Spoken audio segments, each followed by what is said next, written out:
there is no national security imperative for the United States at all, then the question is, for whom is it? And why are we doing this? For the past 2 years, since October 7th, we've rolled them back. We fought a seven-front war against this axis of evil. And thanks to the incredible courage of our soldiers, we rolled back this threat to our existence and to our future. We battered Hamas, we hammered Hezbollah, we helped bring down the murderous Assad regime, we struck the Houthis, we attacked pro-Iranian militias, and we also attacked Iran itself. With America's help, we rolled back Iran's nuclear bomb program and its ballistic missile threat. That axis has been greatly weakened, but it's still there, it's licking its wounds. It still chants, death to America, death to Israel. I appreciate the efforts that President Trump is making to ensure that those threats against both our countries do not reappear. I mean, that is astounding. That sounds more like a confession than it does bragging about something, because he's talking about 7 wars he's fought. All of them were because of what happened, what their reaction was to 10/7, which itself was a reaction to decades of oppression of the Palestinian people. And it was as predictable as it could be. And then now here he's wanting to drag the United States in by saying, oh, well, this is all of our war, all of our threat here. But here's the other issue with that. None of those so-called 7 wars have been solved. And now he wants to start another one? What was it that Bill Clinton said? If you're deep inside a hole, stop digging. That would probably be good advice for both us and the Israelis, but that's not where we're headed. I think that from the Israeli vantage point, they've never had a better opportunity because they control us to an extent that they never have before. And as long as they have us in the grip of their control, they want to use us. And so the best thing that can happen is for us to essentially go and attack for them everyone and anyone who presents a threat. I think a few days ago we talked, or maybe it's a week or so ago, and I pointed out that the Turks are sitting there and they're very quickly figuring out that if Iran goes under, that they're probably next on the menu. In fact, an Israeli politician, I think it was Naftali, pointed out Turkey, or Turkey as we say it now, presents potentially a far greater threat to us than Iran. So I guess step 2, after we have utterly reduced Iran to a smoking ruin, is that we'll be asked to do the same thing in Turkey. This can't go on. I don't think this is going to work. I mean, here in the United States, there are a lot of people that buy what he's selling, but I don't think most people do. Certainly the polls don't indicate it. And I think he made this presentation to strengthen people's spines, come on, get in there for us. You got to bring this off. We need you now. It's the 11th hour. We've already got 7 fronts. They're still operating. We haven't won, but we can, and we need you. You got to help us. I think that's the real message. It's a matter of whether or not we agree with him and want to help him. I have always supported helping the Israelis defend Israel, but I never signed on for the conquest of most of the Middle East for the benefit of Israel and its agents here in the United States.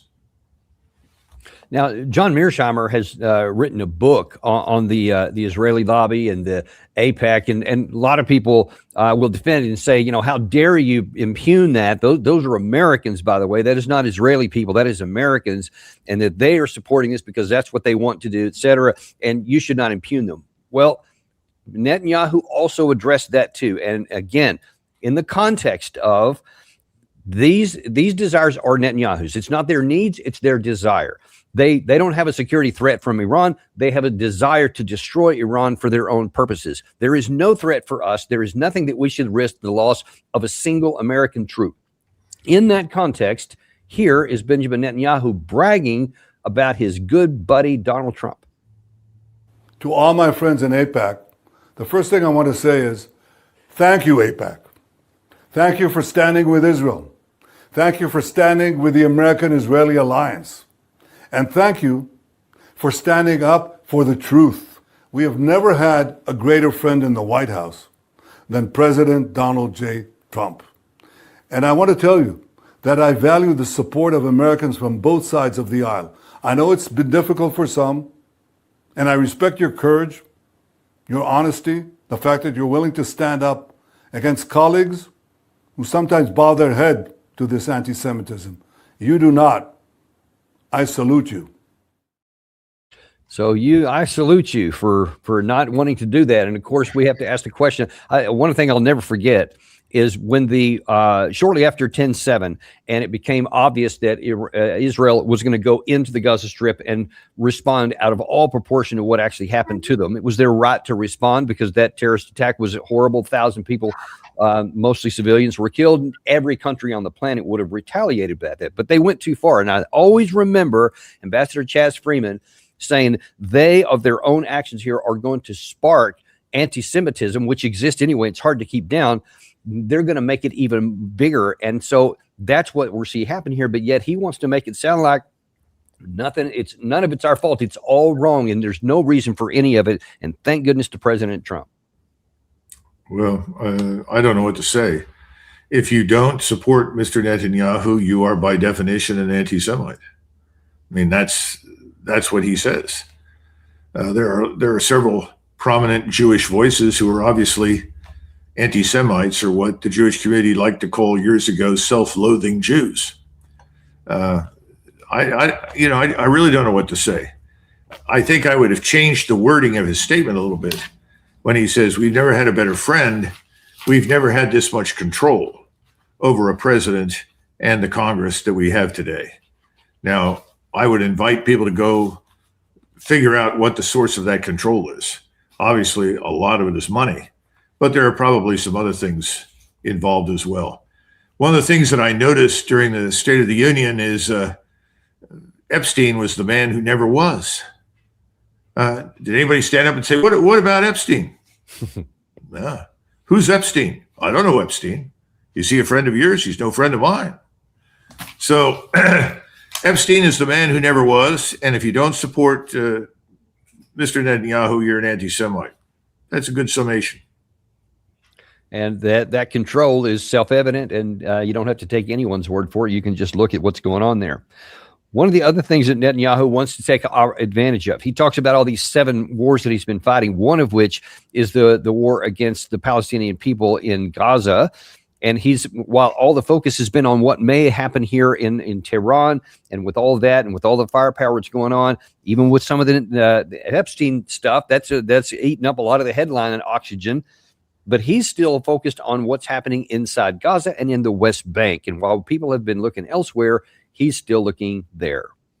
Hamas must disarm, and Gaza must be demilitarized. Now, that could be done the easy way, or it could be done the hard way. But I can assure you, it will be done. The third objective we set out to do is to make sure that Gaza never poses a threat to Israel again. That requires de-radicalization. That's a difficult word, but it means re-education. It means a change. It's been done in other parts of the world. It's been done in some Gulf states. It's been done in Japan and Germany. So the first thing we have to make sure is de-radicalization. But that also depends on security arrangement, where Israel is responsible for overall security. Israel and Israel alone can guarantee that, and we shall. I mean, what he's laying out there, Doug, is that there's not going to be any kind of even a pretend Palestinian state. What he's describing there is that he wants to go back to almost the status quo antebellum before 10/7, to where the Palestinians had no prospect for a future and no hope for any kind of a state, except now they have to be re-educated, i.e. they have to be brought under the control mentally of the Israeli side. And two things I would say is, first of all, I think he's probably going to use the opportunity to complete his destruction of Gaza and the people in it, because the rest of the world, and especially the United States, will be distracted by the war in Iran. So that's a good opportunity for him to go and finish up quickly and more ruthlessly than he ever has before. There's something else that comes to mind.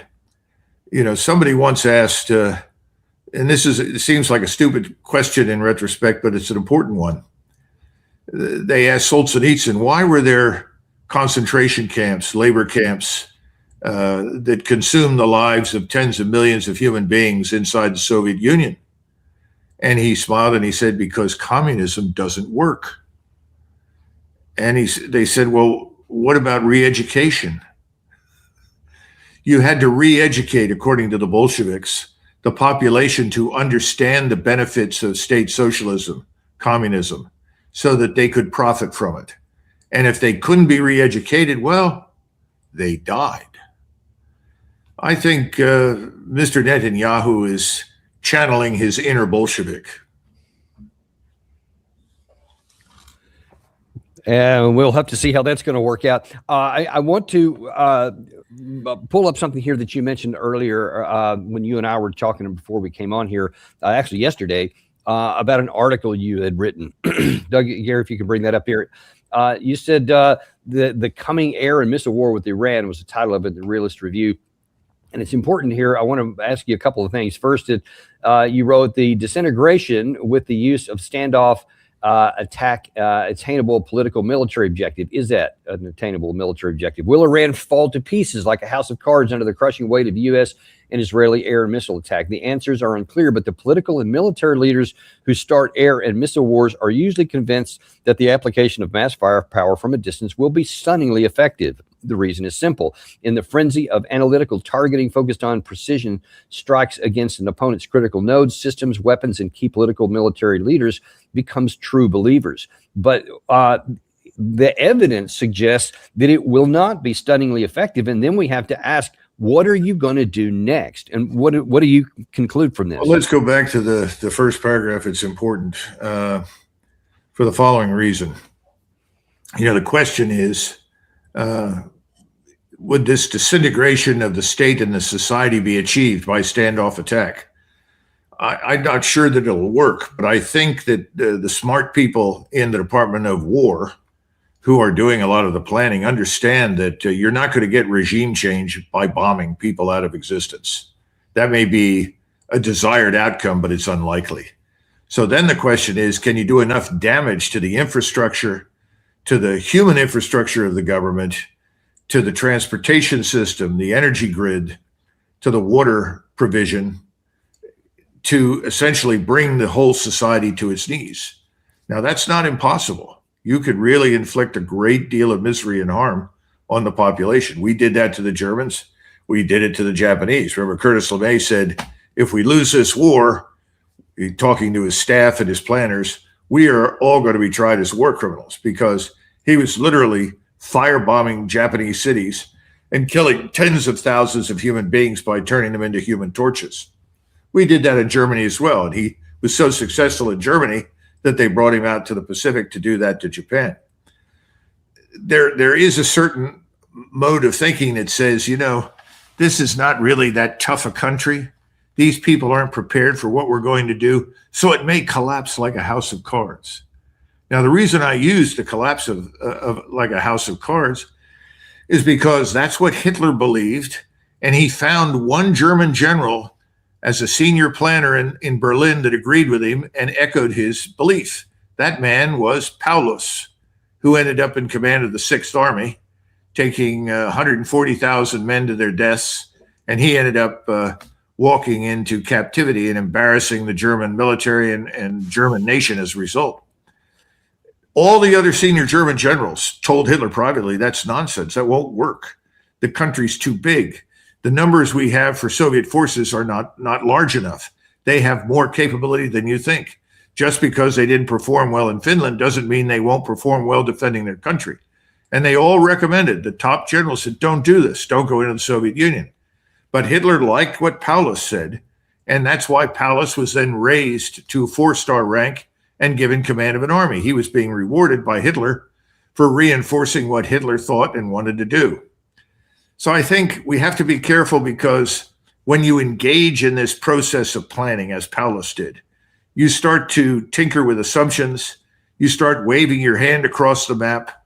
When people raise objections, you say, well, I've done a different set of calculations, and I'm sure X, Y, and Z will work.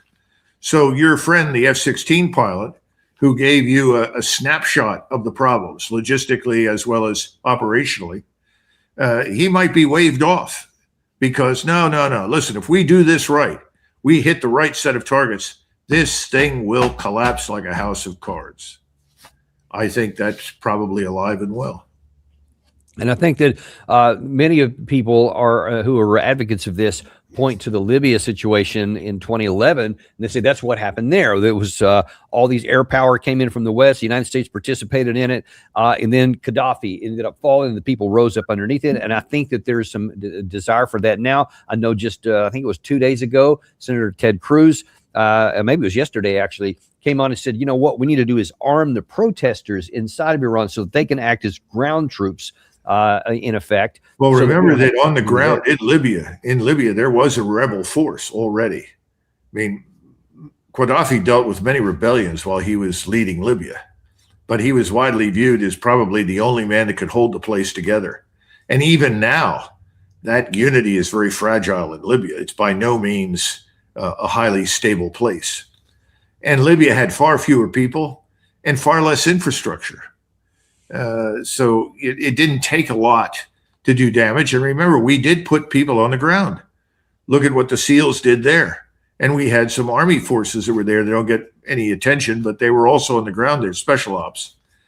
And, you know, in that kind of settings, special ops, super people like the ones that you have in the Ranger Regiment. The Ranger Regiment ought to be a model for the whole Army in terms of discipline, training, leadership, and performance.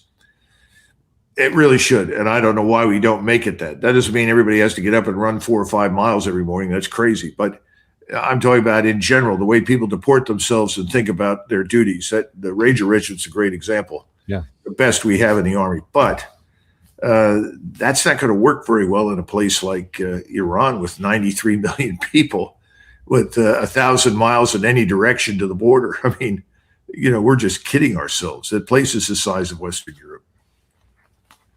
You know, this is the other thing. And remember that all of this is built on a big lie. Oh, thousands and thousands of people were murdered in the streets and killed and so forth. It's not true. Remember, we talked about Pravda, one outlet in the Soviet Union. And how many Pravdas do we have? We got 1,000 of them because the people that own these outlets want you to hear this garbage. They want to drive us into war. You know, sort of reminiscent of Randolph Hearst, who told one of his journalists going down to Cuba before the Spanish-American War was really underway and said, you provide the story and the pictures, I'll provide the war. Don't worry about it. I'll get it done. Well, I think we have that happening right now. We've got the media that is clearly, unambiguously aligning itself with war against Iran. And you got a lot of Americans that continue to listen to what's in the mainstream.